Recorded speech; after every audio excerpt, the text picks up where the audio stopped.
I would hustle the next person. I'm better by myself. I don't need anybody else. Well, these are cold words to some, it's a lifestyle for others. I've used these phrases casually in passing, but over time, it's slowly become a mindset that I live my life in. When you're an only child of a single parent, anything other than independence is kind of foreign, and the idea of ever going against this seems impossible.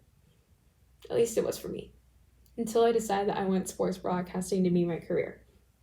This is a decision that was highly influenced by my grandfather picking me up from school every day and listening to sports radio, as well as my own experience watching social media become a form of mainstream communication and spreading a message for the past decade or so. Journalism and sports broadcasting is a highly competitive field, and it's all based on connections. Every blog, YouTube video, and random business Instagram post will tell you that it's all based on who you know. And this is an acceptable statement. But then it slowly transitions into put yourself out there.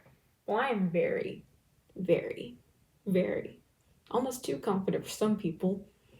There was a girl who once believed that a magical pair of sunglasses would somehow make her invisible to other people that's still here and still puts pressure and anxiety on the idea of impressions and putting yourself out there.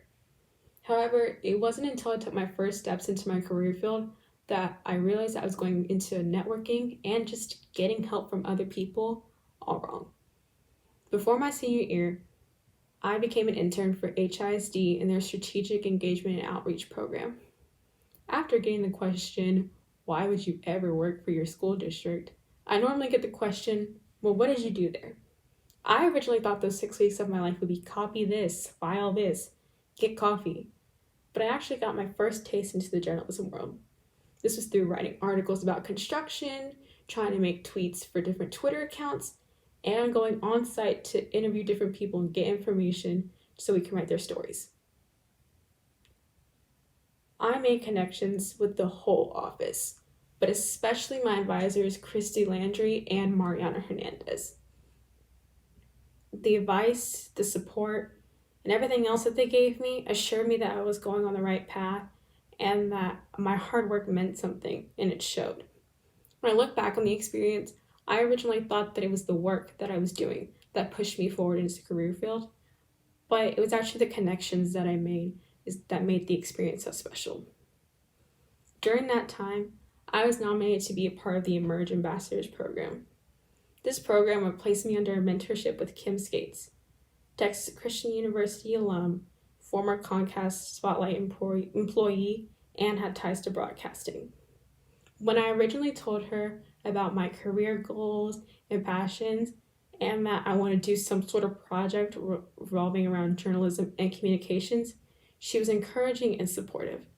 Not only did she go to a luncheon with me to see one of my original sports journalism inspirations, Julia Morales, with me, she was also able to let me tour the ABC 13 news station. During this time, I met their sports producer, Joe Gleason. He was able to tell me his own story, answer any questions I have, and give me a tour around the studio. One of the things that he said that stuck with me the most was get your hands dirty. On-hands experience is a must. This is something that I learned, and it stuck with me in a way that I never thought it would. It actually influenced my decision into picking my college, Arizona State University. Real life experience is a must, and I felt pretty confident that I had some based on the internship, however, be brought to a new level. When I first walked into my teacher, Mr. Silverman's room, the first thing I noticed was a giant Yankees banner hanging on the wall. As a huge baseball fan, I felt a lot of feelings, to put it nicely. Once he discovered my love for baseball, it honestly became a part of our daily routine to talk about sports. This led to him connecting me to his cousin Michael Brown and his podcast, Beer, Sports, Whatever. A podcast where they talk about beer, sports, and whatever. I was invited to be a part of this podcast. When I first got this opportunity, the girl in the sunglasses feeling came back. Truly. I was just panicking on the inside. Were topics just going to be fired at me? Would I be able to talk passionately about these topics without making a mistake? would I even actually be a guest on this podcast, or was I just shadowing? However, once we started recording, I felt at ease and much more confident. It was honestly just people talking about topics that interest them. The topics range from the Astros cheating scandal, the powerhouses of sports, to what Girl Scout cookie is the best. The answer is cinnamon, by the way. It allowed me to just become more confident in spreading a message, and just sharing ideas with a larger circle. My connections to the district and Mr. Silverman just casually letting my principal know about it led me to running the Twitter account for my school.